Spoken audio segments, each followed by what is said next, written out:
Hello everybody. Today I'd like to provide a brief presentation for the newly added flat tolerance factor option. It can be found at the Surface Pass page under the Surface Quality toolbar. The newly added flat tolerance factor parameter enables to affect the accurateness of the flatlands area definition.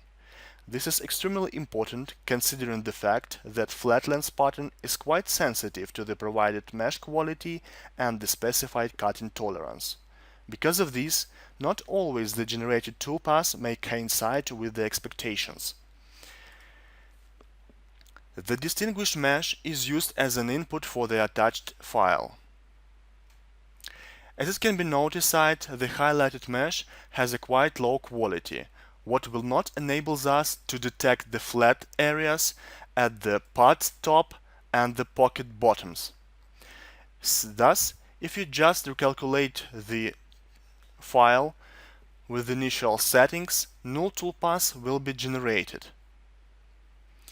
Now let's try to modify the flat tolerance factor.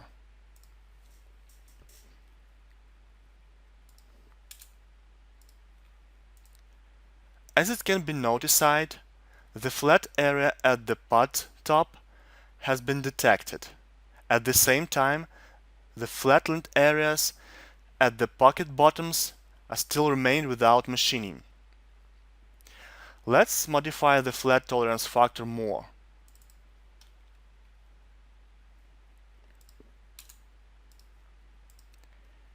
In this case, the flattened area at the pocket bottoms have been detected.